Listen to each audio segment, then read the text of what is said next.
Welcome back to another immaculate grid. This is the first immaculate grid.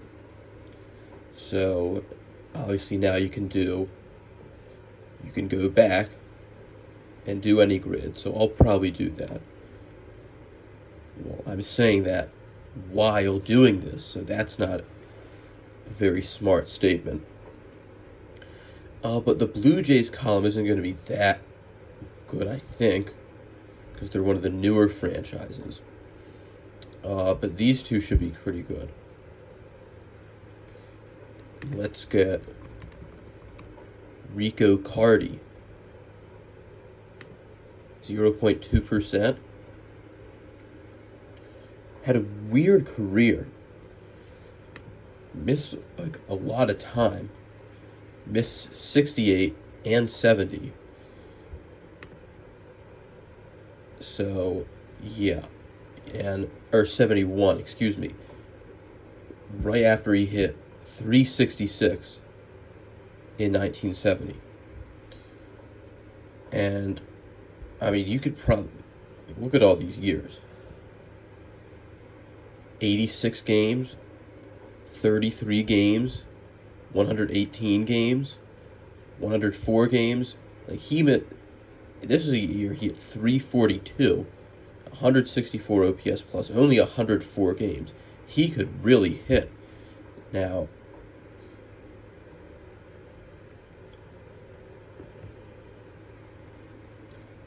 and then we've had this one, Blue Jays Reds, like 4 times. Other times I've done Ryan Friel and Jacob Brumfield.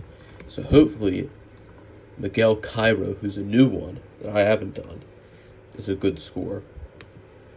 0.2%. Miguel Cairo. One of those players who played a long time because he was good defensively and offered pretty much nothing else. And he will obviously playing a lot of positions makes him much more valuable. First, second, third, short, left, and right. And he even DH'd for some reason. I don't know why you would want to put him as a designated hitter with his career 77 OPS plus.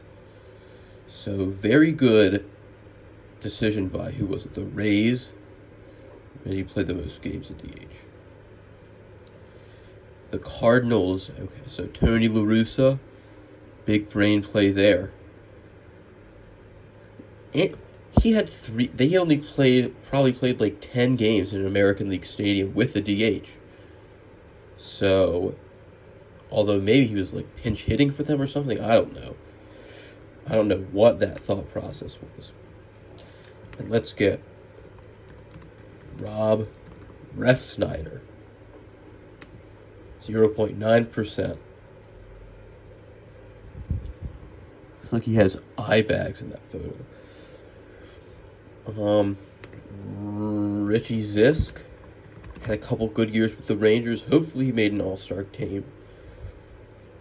Probably did, because he hit a lot of homers. 0.1%. Made 2 all-star teams. One with the Rangers. One with Chicago. That year that they almost won the division. The White Sox have had a lot of years like that. Total random fluke years. 77. They almost won the division. 72. And then they also had 83 was a fluke. And then like 2005 was pretty much a fluke. Although they did have a good team. They made it to back to the couple. They won a lot of games in the years around 2005, but they never really put it together. One of the sadder franchises. People don't talk about it because they haven't really had any heartbreaking moments like the Red Sox had the curse, and they lost multiple World Series Game 7s.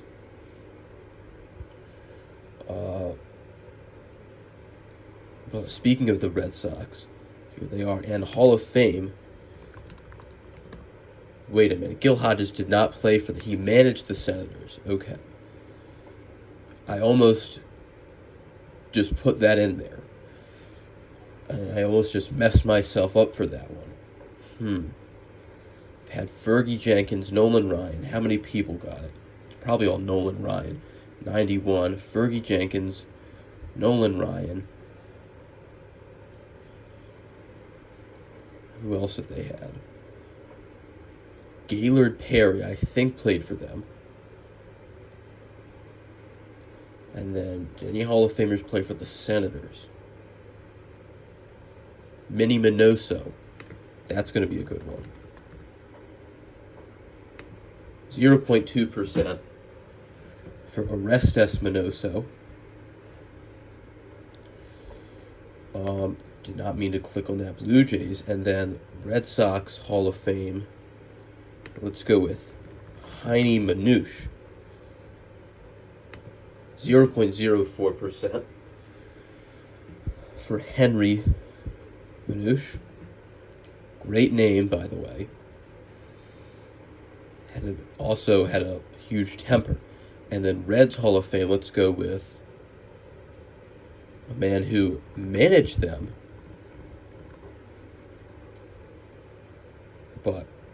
and is in the Hall of Fame as a manager, so he's probably going to be pretty low. 0.006% for the Deacon. He was a just wonderful manager, great manager, won the pennant with the Reds twice, the Pirates, and some other team. I think the Cardinals. Let's see. Manager stats. Yeah, the Cardinals won a pennant, and then the Reds. Also managed the Newark Pepper and the Boston Bees. I mean, like, these teams weren't good, and he somehow had winning records with them. Just completely weird. They had, the 37 Bees had, like, 2 rookie pitchers who just came on and just shoved for them.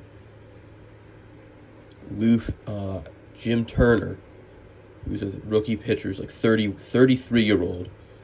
And then Lou Fetty, I don't think, was a rookie. He was. Okay, another 30-year-old rookie. And then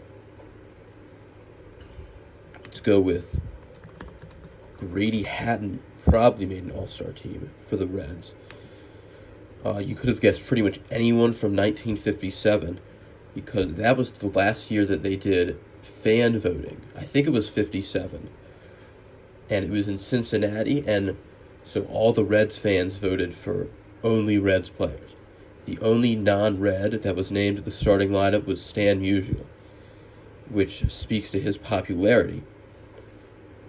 But obviously they had to change the starting lineup because they didn't want guys like Johnny Temple or Don Blasingame in the starting lineup. Don Blasingame wasn't even on the Reds that year. I don't know why I said that. Let's go with Lou Finney for the Red Sox. Rarity score of 2, 0.01%. One of those guys from the 30s that hit singles and did pretty much nothing else. The Red Sox had 2 of them at the same time. See, he hit 287, 336, 388, didn't walk, didn't steal bases, didn't have power, didn't get hit by pitches, and wasn't that good defensively. So he was just, guys back then probably thought he was really good. He did make an all-star team, but he's one of those guys. The other one Red Sox had at the time was Doc Kramer, who is not on here for the top 12 players because he wasn't good. 296, 340, 375. didn't run, didn't walk, no power, and this is even with playing in Detroit and Boston and in Shibe Park, and wasn't a good fielder. So there you go. Doc Kramer and Lou Finney, those guys from the 30s, were typical players of the time. But I will probably do more of these.